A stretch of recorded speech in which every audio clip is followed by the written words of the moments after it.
Hey everybody, so I know I assigned this project to you and I gave you some video samples, but I didn't see a lot of people trying it out too much, so I'm going to go over it with you again. So we're going to basically start with boxes, and this can be any shape, but I think if we start with boxes, it's going to be easier for you to understand.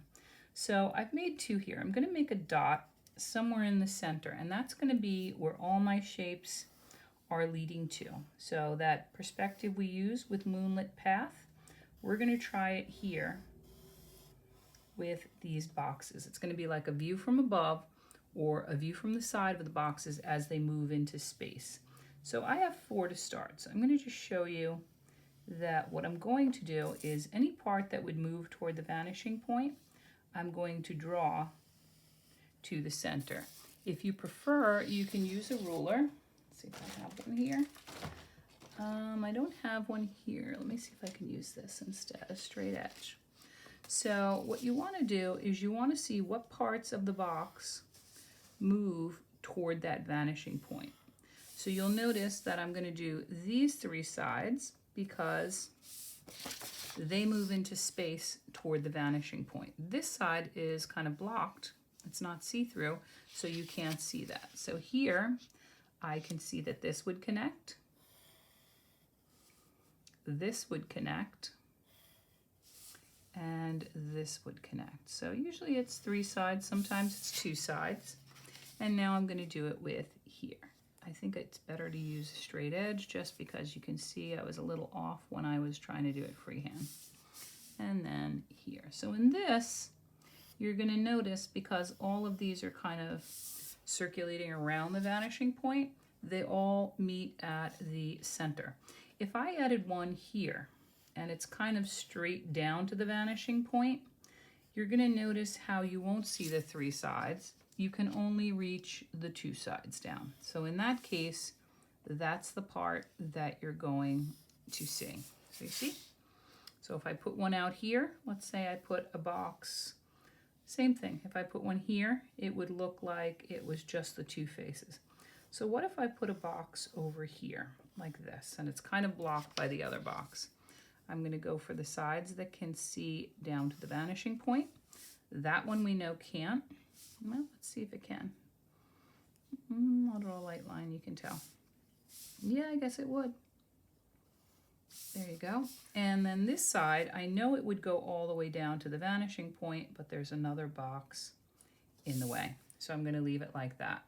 So for us, what we're going to try is we are going to go for making them into shapes that kind of explode into the distance. So you notice I drew some action lines here. What I did on top of each of my shapes is I just added a pattern. We call it Zentangling when we're filling a lot of spaces. So you can fill it any way you want. I could make a spiral. I don't need to repeat any, or I can repeat if I wanted to. I can add other things besides patterns if you think it kind of suits it. I'll leave that up to you. It's more that I want you to get the idea of how to make things move toward the vanishing point. Okay? So you'll notice in mine, I used a little variety of colors. So a light and a dark next to each other give that added illusion of shadow and light. So you can think about that when you're drawing yours. Here, when I made this moon shape, you can see that it's kind of, you would know this would go down to the vanishing point, but then you wouldn't see it through there. So I did the patterns on each of these points. I drew the color, usually light and dark. You can see this one's hidden behind here, the circle, and then continue from there. So there's another way of doing it where you could actually have the shape kind of look like it's not all the way down. I could go back and you can experiment with this, or you could leave this alone for now because it's a little more complicated. Not terribly, but you'll notice that here you can see how the box, because I'm going over those lines, I'm going to just trace it so you can see better.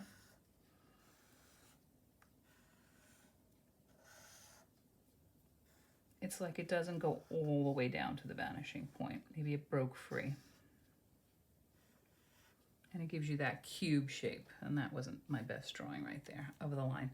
I prefer to see that you're getting this idea, so let's not do that just yet.